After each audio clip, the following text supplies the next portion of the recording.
आदित्य, काय हे सगळं? मामा आम्ही हे सगळं सांगणारच होतो. काय काय सांगणार होतास मामा? तुम्ही मला विश्वासाने घरात घेतलं आणि मी त्या घरातल्या 2 मुलींच्या आयुष्याशी खेळलो. का गंमत वाटते का तुला? काय वाटेल ते करता आणि पुढल्या परिणामाचा विचार न करता सगळं करता. मामा मला मी तुमचा राग समजू शकतो, पण माझं एकदा ऐकून तर घ्या. आम्ही तुम्हाला हे सगळं सांगणारच होतो. तू माझ्या दोन्ही मुलींना फसवलेलं आहेस. मामा हवं तर माझ्या थोबाडीत ठेवून द्या, मला अजिबात वाईट वाटणार नाही. पण त्याआधी तुम्हाला माझं सगळं ऐकून घ्यावं लागेल. त्यानंतर तुम्ही द्याल ना ती शिक्षा भोगायला मी तयार आहे. काय नाटक करतोय? तसं काय आम्हाला कळतच नाही. दादा उगाच बोलतोय का? दादा तुला तरी मी सांगत होते, हा मुलगा दिसतोय तसा सरळ नाहीये. कधी घर जाऊन हे घर गिळेल पत्ता लागणार नाही.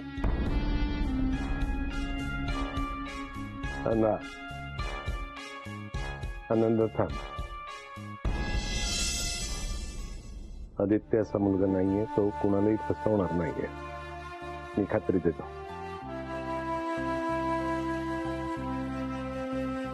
तुम्ही गप्प बसा, माझा अंदाज कधीच चुकणार नाही. हा मुलगा नाही घरावर चढून बसला ना तर नाव नाही सांगणार तुम्हाला. या विषयावर तू बोलूच नको कमू. गप्प राहायचं अगदी प्लीज. मी आपला पराक्रम आत्ताच झालाय ना, पुरे तेवढा. अहो निर्णय काय तो आनंद घेणार आहे. आनंद जे काही ठरवशील ते ठरव, पण माझी विनंती राहील तुला, प्लीज काही ठरवण्याआधी काही करण्याआधी आदित्यचं एकदा ऐकून घे प्लीज.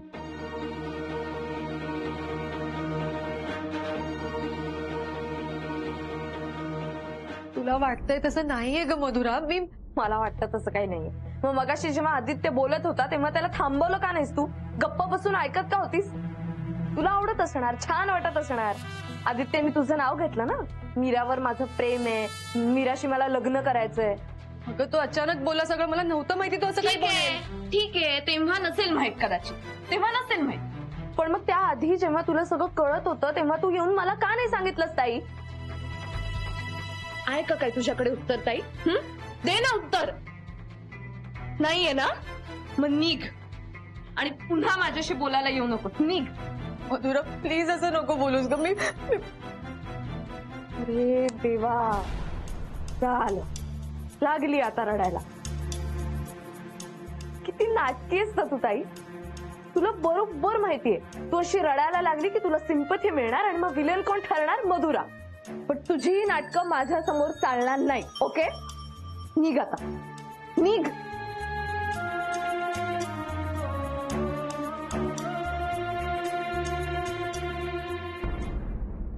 मामा सॉरी, पण एक बोलू, म्हणजे आज संध्याकाळी हे दोघे तुझ्याशी बोलणारच होते.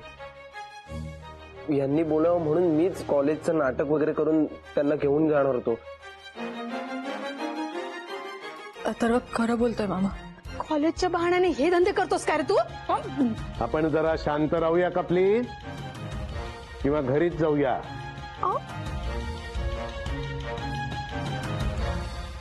मीरा, जे काही असेल ते दोघांनी मिळून स्पष्टपणे आनंदाला सांगा.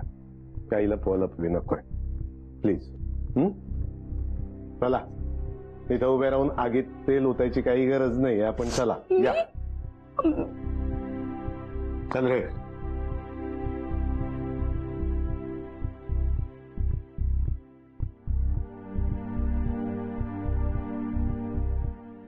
काय झालंय? काय म्हणते मधुरा? ठीक आहे ना ती? नशीब तिने स्वतःचं काही बरं वाईट करून घेतलं नाही. खूप राग आलेला तिला. मलाही खूप राग आलाय. मामा आय एम सॉरी. मला तुझ्यापासून काहीही लपवायचं नव्हतं, पण गोष्टीच अशा घडत गेल्या ना की. तुला हे एकदाही मला सांगावंसं वाटलं नाही? इतका वाईट वागलो मी तुझ्याशी? नाही मामा, आम्ही तुला खरंच सांगणार होतो. काल संध्याकाळीच सगळं सांगायचं ठरलं होतं, पण ते सह्यांचं प्रकरण झालं मामा.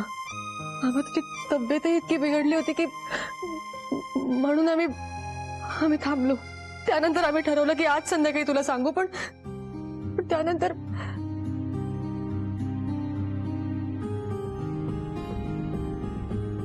मामा आमचं खरंच एकमेकांवर खूप प्रेम आहे.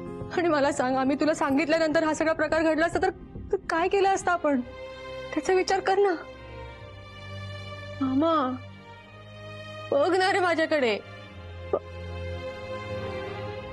मामा, मी अगदी पहिल्यापासून सांगतो, एकही गोष्ट लपवणार नाही. तू गप्प बस, एक शब्द बोलू नकोस. मीरा इथे आहे म्हणून मी तुझं ऐकून घेतोय. मी मीराशी बोलेन, मधुराशी बोलेन. जर तू ह्या दोघींच्या आयुष्याशी खेळत असशील, त्यांना फसवत असशील, आणि हे जर मला जाणवलं, मामा असं खरंच काही नाहीये. ते ठरवीन मी या दोघींशी बोलून. खेळ वाटतो का तुला? घरात 2 तरुण मुलींना सांभाळणं म्हणजे जीवाला किती घोर असतो हे तुम्हाला नाही कळणार.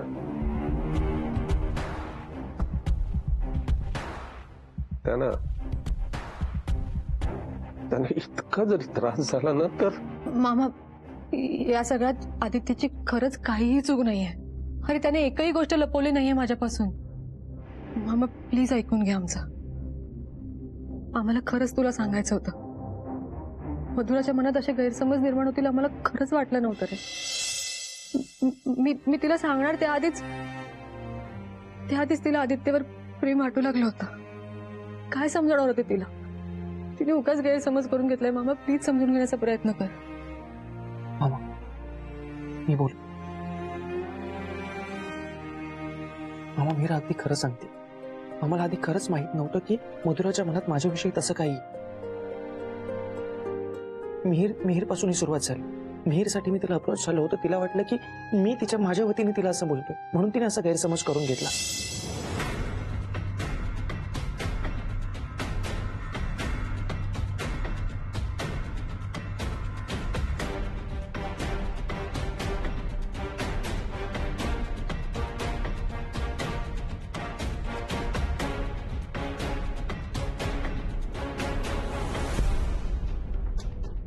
मामा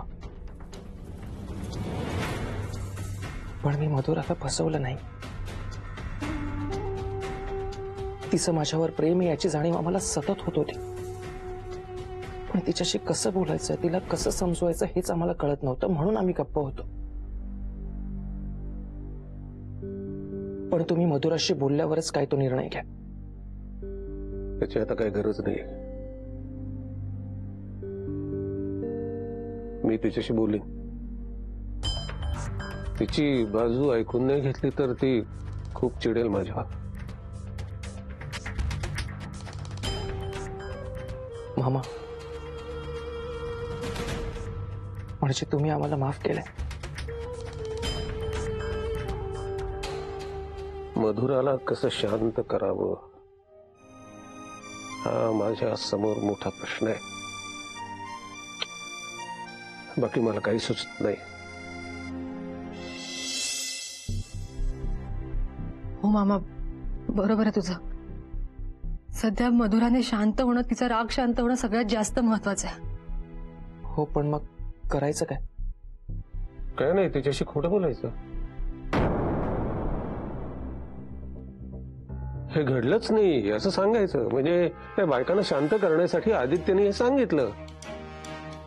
मला असं वाटतं की तात्पुरता तिला शांत करणं खूप गरजेचं आहे.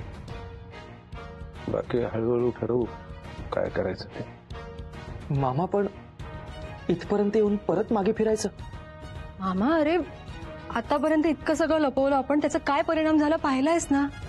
आता परत खोटं बोलायचं म्हणजे. मी तुम्हाला सल्ला दिलेला आहे. मी जाऊन मधुराशी बोलतो. तुमचं जे काही ठरतंय ते माझ्या समोर तिला सांगा. आणि तुम्ही ऐकणार नसाल तर पुढे जे काही घडेल त्याची सगळी जबाबदारी तुमची असेल.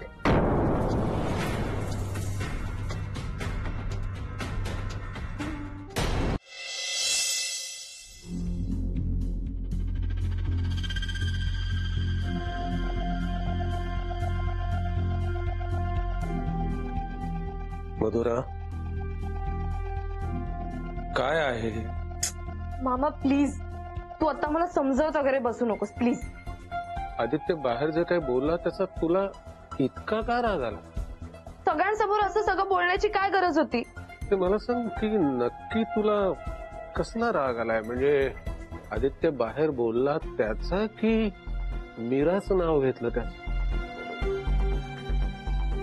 अगं तुम्ही दोघीही मला सारख्याच आहात. तुम्ही नेहमी आनंदी असावं असं मला वाटतंय.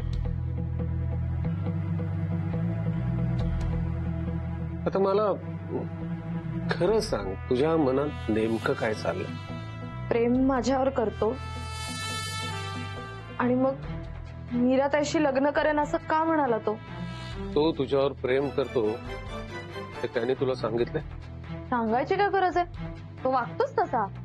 आणि त्यांनी स्वतःहून जरी सांगितलं नसलं तरी माझी खात्री आहे की त्याचं माझ्यावर प्रेम आहे. आणि माझं तर त्याच्यावर प्रेम आहेच आहे हे त्यालाही माहितीये मामा. हे तू स्वतःच ठरवलंस? त्यांनी स्वतः असं काही तुला सांगितलंय का? हो की नाही? पण त्या दिवशी मी टेरेसवर गेले होते तेव्हा माझ्या प्रश्नाचं उत्तर दे, हो की नाही? नाही. आदित्य मला वाटतं नाही मीरा, मी मागे फिरणार नाहीये. आता खरं बोलून पुन्हा मागे फिरणं मला जमणारच नाही. इतके दिवस तिला घाबरूनच आपण शांत राहिलो आणि आता खरं बोलून पुन्हा तेच. मी नाही मागे फिरणार. आणि पुढे काही भयंकर घडलं तर मी हे गिल्ट घेऊन आयुष्यभर नाही जगू शकत. आदित्य, तू माझ्या जागी येऊन विचार का नाही करत आहेस? आदित्य, खोटं बोलणं हा एकच पर्याय आहे आपल्याकडे.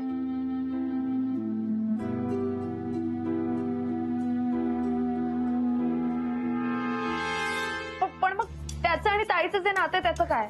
आणि तो बाहेर सगळं बोलत होता त्याचं काय मामा? अरे ताई काहीच बोलली नाही, गप्प बसून ऐकत होती. मग तूच मला सांग, ते सगळं खरं होतं की नाही? खोटं आहे. मी बाहेर जे काही बोललो ते सगळं खोटं आहे. म्हणजे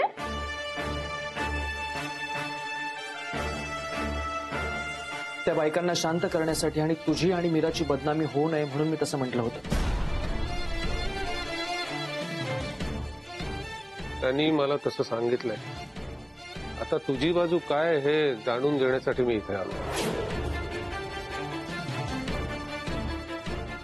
नाही नाही नाही, बाहेर आदित्य जे काही बोलत होता ते खोटं होतं असं नव्हतं वाटत.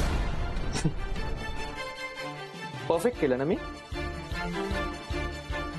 अगं खरंच सांगतोय, ते सगळं मी फक्त आणि फक्त वेळ मारून नेण्यासाठी केलं होतं. आणि आता जे बोलतोयस ते खोटं असेल तर? खोटं बोलायचं असेल तर तिघ जण कशाला आलो असतो? एकाने येऊन तुला सांगितलं असतं ना. म्हणजे खरंच तुझं आणि ताईचं एकमेकांवर प्रेम नाहीये?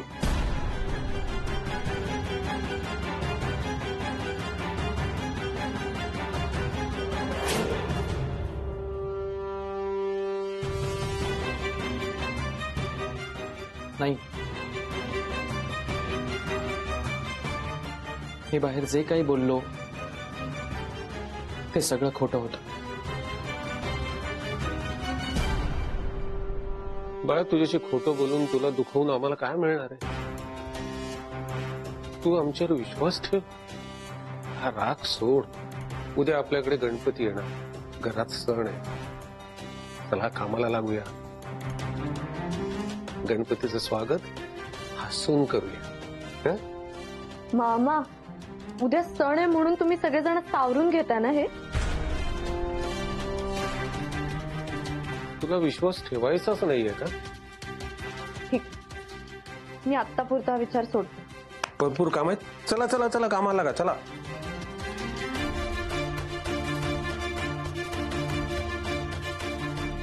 ताई,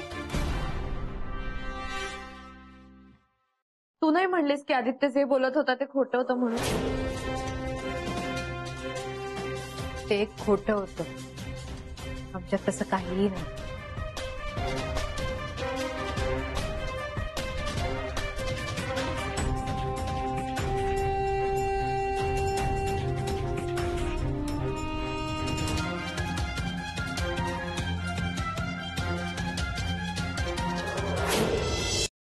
पडलं ना पितळ उघडं. हा, पण माझ्याकडे लक्ष देते कोण? माझ्या बडबडीकडे लक्षच देत नाही ना कोणी. सांगत होते दादाला की हा आदित्यला घरात घेऊ नको, तो चांगला मुलगा नाहीये. पण नाही, माझ्या मित्राचा मुलगा आहे, फार चांगला आहे. हे त्याचं चांगले. पण कमू, तू जरा शांत राहशील का प्लीज? वाटेल ती बडबड करू नकोस बाई. माझी बडबड वाटते ना तुम्हाला, पण मी खरं बोलते. मी खरं बोलते म्हणून तुम्हाला सहन होत नाही. तुम्हाला सहन होत नाही, माझ्या भावाला सहन होत नाही, त्याच्या पोरींना सहन होत नाही.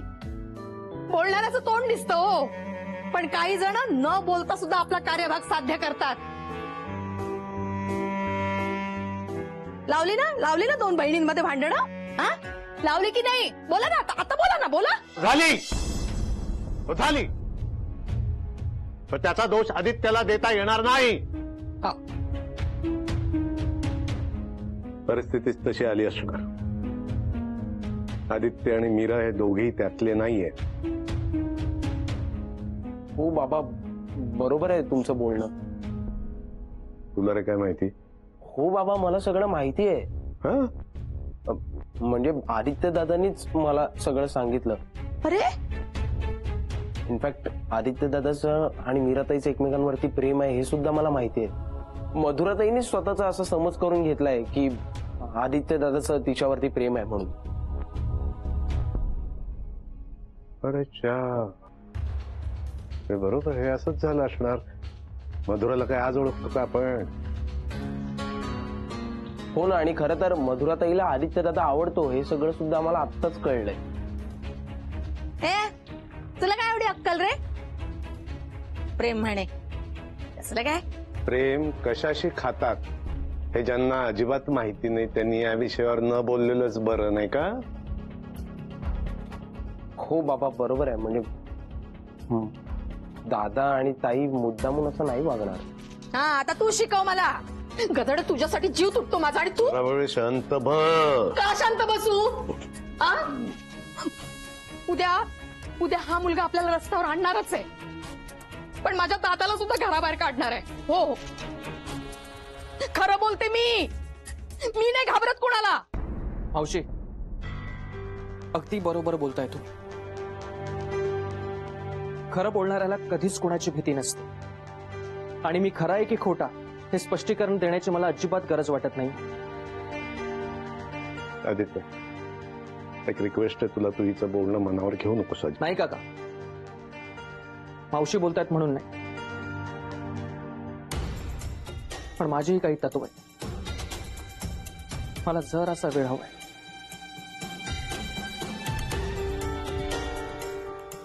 स्वतःचं घर घेईन आणि मीराला सुद्धा खूप सुखात ठेवेन. हा, आलाय मोठा घर घेणारा. तोंड बघा, बोलाचा भात. आणि कमू, आपण काय बोलतोय याचं जरा भान ठेवावं माणसाने. उगाच वाटेल ती बडबड करू नये. तुला जर सपोर्ट करता येत नसेल ना, किमान त्रास तरी देऊ नको नका बाई.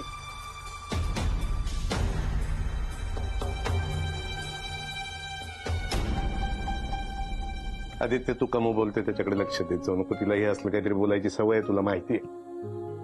मी तुला वाटेल ती मदत करेल. तुला जेव्हा जेव्हा सपोर्ट लागेल, मदत लागेल, माझ्याकडे ये. मी आहे इथं, काळजी करतो अजिबात. हो दादा, मी पण आहे तुझ्यासोबत.